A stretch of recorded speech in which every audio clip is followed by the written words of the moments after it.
And as far as somebody saying they're Wahhabi, that's haram to even say that. Do you know why? Who knows it's wrong to say that? Why? Why? That's the name of Allah. Al-Wahhab. Is it? Is that the name of Allah? Do you not remember I was just talking about in another section, don't make fun of Allah's names? And you're calling somebody a Wahhabi? You can't say it about yourself, and you cannot say it about somebody else. Because it's Allah's name. Don't play with it.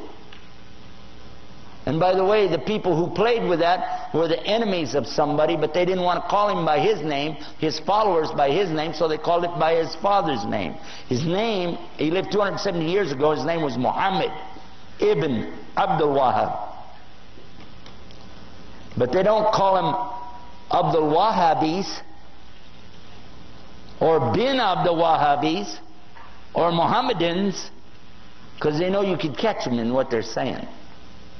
But these were the enemies to this particular scholar and his teachings.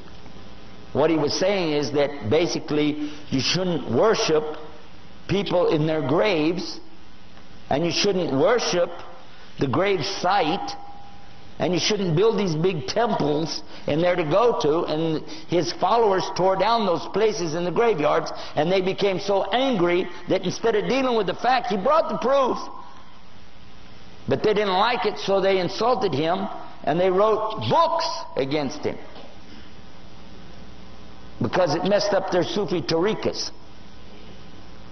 Okay? So they did that, and they lied, and they keep on lying until today. But I've read his books. He's got the best book I ever read, translated to English, on Tawheed, and it's called Kitab al-Tawheed. How many of you heard about it? Did you find anything wrong in it?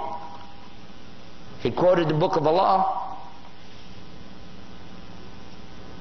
And they can't argue with that, so they just said a label, Wahhabi. And some people call themselves Wahhabi and they think it's good. I'm saying either way it doesn't work. Whether you say it because you think it's good or think it's bad, either way, it's the name of Allah. It doesn't have any business in this subject.